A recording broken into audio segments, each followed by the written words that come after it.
Welcome back to Nile Hoops, where we shine a light on the rise of South Sudanese basketball and the voices shaping its future. I'm honored to be joined today by head coach of the South Sudan women's national team, Coach Alberto Antuna. Coach, welcome.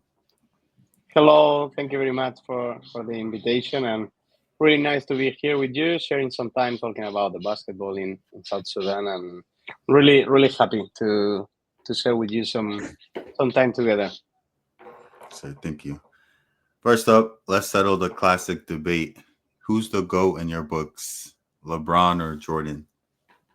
Ah, Jordan, yeah, Jordan by far. Okay. What's your all-time favorite basketball movie? Oof. I don't know, but probably Coach Carter. Carter, yeah, I It's a think really so. good one. Yeah, yeah, I think it's my favorite one. All right. And if you weren't coaching basketball, what would you be doing right now? I don't know. I don't really know. I mean, like I studied for like to be a teacher, and I finished my studies like a long time ago. So probably I will be like teaching in some school or university, something like that. Yeah, probably I will be doing that. But I mean, basketball has been my passion since really early. I played, then I became coach. So I don't really see myself doing something not connected with basketball. What subject would you be teaching? Do you think? I mean, like probably not any specialty, like just like this primary school where you teach a little bit of everything, But I don't know. I don't really see myself doing it, even if I studied for it. So I just see myself connected with basketball for a long time. How did your journey with basketball begin? What sparked your love for the game? Well, I started loving basketball really early. As I told you, I played since 12 years old. I mean, I remember I was really enjoying playing basketball. It's like I started doing it in school because of all my friends in the school, like in second activities. I was playing football in the beginning, but then all my close friends were playing basketball, and then from one day to another, I started trying to play basketball. I think I wasn't bad at all, so that's why I started playing basketball. Then I played till 21, 22. I got hurt in my knee. From one day to another, I was starting to coach really young with 21 or 22 till now. I mean, I just feel everything. I feel every day, time is going super fast. I enjoy the process, but at the same time, I look back and I feel like time it goes fast. So I'm trying to enjoy the day by day and don't really think in what's next or what's gonna happen tomorrow. No, I try to enjoy every situation that basketball bring me, and I'm really thankful because of that. Yeah, speaking about your playing career, what position did you play? Were there any Now, memorable point guard. moments, teams? Yeah, I mean, yeah, I was point guard. I know that. I mean, I'm short. I'm not too big, so I was point guard. Well, I mean, probably the most special moment as a player is like when I was 17. I played with my hometown team in ACB in first division. So it was special, no? Like playing in a league as ACB, playing in your hometown club organization. So probably this was the most special moment because it was like my club where I've been playing since I was 12, my family in the arena, and obviously it's a dream, no? When you are 17 and you can play with the professional team of your club is something special, yeah. So you said you were in your 20s when you started coaching. Was there you said you got hurt, so that was the moment. But was there a mentor that pushed you or guided you? Well, I mean, I had like an ACL injury, and I came back. I played one more year after rehabilitation, but probably I lost a little bit like the joy, of playing. And then from nowhere, not really planned, I started coaching because a former coach he proposed me to be his assistant, and I started, and I love it. And then everything went super fast. I mean, it's been like 10, 11 years now this year. So I've been like 10, 11 years coaching, but everything has been super, super fast. How would you describe your coaching style or philosophy? I see you're very passionate on the Yeah. sidelines. Well, probably be one of the main words. No, like I have passion. I try to live the game, no, to enjoy the game, to be involved in the game. So I think if you are able to show energy from the sideline, also you can connect with the player Definitely. easier, or at least they are not gonna get relaxed. No, if you are like active on the sideline and connected to them. But well, obviously year by year, I feel no more calm, but less stress. Let's say no, but yeah, I mean, like I like to play intense, to play smart, try to adapt a little bit to the opponent and punish their weaknesses and be really direct and honest with the player. I think I always try to have a good connection with the player to make them feel comfortable, to make them feel like I really trust on them. And I like the tactical stuff. No, I think if you are able to find good solution for the talent you have in the roster, the players are gonna feel comfortable. They are gonna connect with you. They are gonna trust you. And obviously, if you put all this together, usually you get results and you get good performance, winning or losing. But you create something. No? You create an identity. You create bueno, the path that I think like you need to have as a team, as a national team, or anything you are representing. I know you coached Uganda, Senegal, Montenegro, but what was it like becoming the head coach of the South Sudan women's national team? What did that mean to you? Well, to me, obviously, like representing a national team is different. It's not like coaching Club.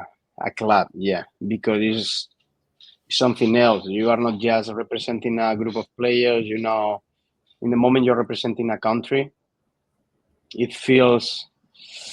I mean, it to me is the maximum. To me is the maximum. Every single experience with national team, I feel really honored to do it because I know how much means to be representing millions of people that, especially in Africa, no, that the sport is one of the main, let's say, tools that people get attached, you know, like to really enjoy and to really feel proud of their own country. So that's why I really feel like a big commitment every time I have the honor to represent a national team, no? And especially with South Sudan when I had the big honor to become the head coach.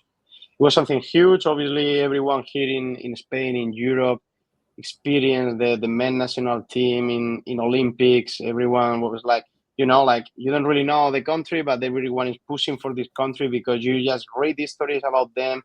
You see how they achieve different things in the last 2-3 years. So you just become a fan of this national team, not even being from there, no? And then after 2-3 months, I got the offer to become the head coach of the women national team, and I mean it was huge. You know, I really feel proud of having this opportunity. That was actually my next question. I was going to ask you about the men's historic rise over the past few years. How much did their success inspire or influence your decision to take on the role as the women's head Well, coach? well, a lot, because obviously the first point is it's something real that federation with Luol, with everyone behind Luol, Steve as a national team director, they want to take care of the women program in the same way. And many times you can hear it, but you don't really see The action, yeah. facts, you know, but this is real. You know, from the first day I had a call with them, every single action they took or they still taking, they proved to me. So that's super important to me. Obviously, they give me the power about choosing the player, trying to build the best team possible with their advice, but giving to me the control about my action on the court. And I think this is also important in national teams. And obviously, you feel motivated and excited because just seeing what they achieved in 2, 3, 4 years with the men's side, they know how to build a program. They know how to bring the players to the team, to bring the players and make them feel proud to represent the country. And just looking back, seeing what 4 or 5 years ago in the first qualification tournament of the women team compared to the last one, just see the roster, how they compete, how we won the games, how the fans were coming to the arena there in Cairo. I mean, it's amazing. It's amazing. So to me, it was like the perfect place to be, and I felt that I connect from the first second with them, with Luol, with Steve, with everyone, and then with the players once I talked with them, and then once I met them in Cairo. Coach, how do you foster unity and cohesion in the team, especially with players coming from different backgrounds, different parts of the world? You don't always get the same players for different windows. Well, obviously, let's say it's easier when it's national team because you understand that when people is coming to represent their country, they are putting an extra effort, like they really want to be part of that, and they really feel proud. So you don't need to convince them about that. No, that's the first point. Obviously, you have to create a previous connection with them. I try to be in touch with them, having a call or a video call or similar with every single one. So I start a previous work with them. Obviously, having many individual meetings before the tournament, after practice, before practice, and I'm lucky because like Adut Bulgag as a captain, she been doing an amazing job about the cohesion, to put everyone together, to put everyone in the same page, and also because of the good organization of federation, having like a properly time to have a good training camp, to put all the players together. I think like every single part, that is in the federation is doing their best to give me the tools to have the team in the best position to compete. Looking back at the recent Afrobasket qualifier, we finished third in the group. We got the wild card spot. What were your key takeaways from the performance? Well, I mean, we were really happy, We were really happy. Obviously, as we say, it was the first time winning 3 games. It was the first time beating Kenya twice. Also, like achieving a medal in the Zone 5. So you feel good because you see like all the effort that the people is putting. It's worth it. But at the same time, we were like, everyone involved felt that to keep building, it would be easier achieving the wild card, because like sadly, like qualifiers are every 2 years. So like if the next time that we will have meet is in 2 years, it's not this, not to keep building every 24 months. It's tough. So that's why probably after losing with Egypt, we were like in the locker room with Luol, with all the team together, and we said like, we need to win Kenya, we need to win Burundi, we need to get this bronze, because we know like if we finish this tournament with 3 wins, with the bronze, with the improvement we had compared with the last tournament, we are gonna really deserve this wild card. But we cannot leave this locker room, this tournament, like with the feeling that we didn't give our 100%, because maybe we don't meet till 2 years. So we cannot have this feeling anymore. Yeah, exactly. So I think everyone left looking to each other, proud of what we did, but at the same time, like, we really hope we are going to meet in 3 months, because this is probably the first biggest step in the future of the women national team. Finally we got the wild card, and I think we're on the way. Coach, one thing that stood out watching all the games were the number of turnovers. What do you think contributed to that, and how are you approaching that issue moving forward? Yeah, I mean, I forgot it now, but yeah, but especially the first 3 games, especially like we didn't take care of the ball in the way we had to. And even with this amount of turnover, many of the game, or we won or we compete till the end. So it was the main point every single team meeting about what we have to improve. No, many young players, many players being the first time playing together. Also, like new coaching staff. Well, we need to adapt. Obviously, we miss some important players in position 1, in position 2 that could help to this, transition with the ball. But I think also it's part of the game. No, it's like we have like 9, 10 players first time competing in this kind of tournament. They need to adapt. Delicia did an amazing effort, but she's not like a pure point guard. No, she's more like a combo guard. Yeah, And she had to scoring. play, exactly, score, play good defense, and at the same time take care of the ball. Well, it's something that we know from the moment we finish the qualifier that we need to find good pieces for this backcourt, to be a better team, to be a most competitive team in the tournament. And I think we are trying to find the best pieces for to improve in that area, and to help the girls to reduce the turnovers and be more solid in that aspect. We know a few players weren't available in the last window due to college commitments, and they could make a big impact. Looking ahead to Afrobasket, what can we expect from the roster? Well, I think the first point, and is the most important, is like we want whoever is gonna join the team now in the future, now for the training camp, they need to really show a commitment. No, it's like as we mentioned before, like being part of the national team is something big. They need to feel really proud to be part of it or just part of the process. So this is the first point, like to really get their commitment to the team. And obviously we know that if we are able to bring several of the players competing in college, the team is way much better, no? More physical, more talent, points in the paint, 2-3 good handlers of maximum level. So we are working on that. We are trying to build the best team possible, but obviously we'll have also a training camp where every single player needs to prove that they deserve a spot in the final roster, and it's something good. It's not gonna be like 2-3 practice and then compete. We are gonna have like 3-4 weeks of training camp where they will really compete, and we will be able to decide who really fit in the idea of team for this Afrobasket. But hopefully we are gonna have available all the players, and then we will be able to choose the best team possible to compete in the best way.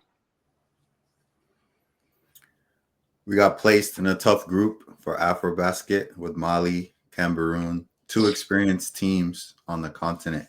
What's your mindset heading into those matchups? How do you prepare the team to compete at that high level? Well, first point is try to build the team, not really thinking against who we are gonna play. Like try to prepare the best team possible.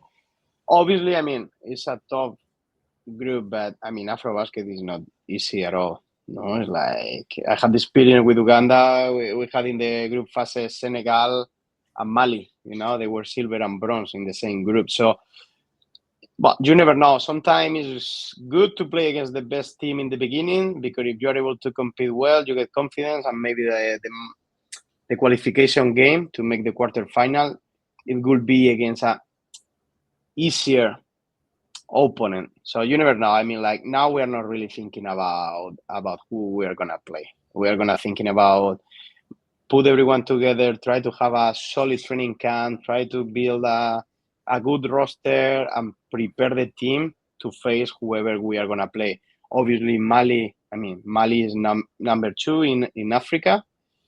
They've been in the last World Cup qualifier. They won medals in the last 3-4 Afrobasket. They have WNBA players, super physical, probably for sure the best youth program in women basketball in Africa by far.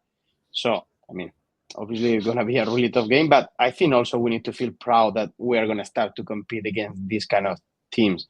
No, it's something good for women basketball in South Sudan that we are going to be in one Afrobasket competing against a WNBA player of Mali. No, and Cameroon is a team with a lot of experience. They won a medal 2 Afrobasket ago. They have the same coach for many, many years, so they have a good base foundation, so they know what they want to play. It's gonna be fun, it's gonna be fun. We need to get ready. We need to compete in the best way, and also knowing that we will have the qualification game against the group of Cote d'Ivoire, Angola, and Egypt, and we need to have the mindset that we can win against everyone in the other group also. So as better we compete in the group phase, we'll be ready to compete the most important game, that is the qualification game. Coach, thank you for taking your time to share your story, your passion, and your vision for the women's basketball in South Sudan. It's clear the program is in great hands, and we're excited to watch it grow under your leadership. For everyone listening, if you're not following the team already, start now. The journey is just beginning. Until next time, this is Nile Hoops. Thank you, Coach. Thank you very much for your time, for support the women basketball and the whole South Sudanese basketball. Thank you. Thank you.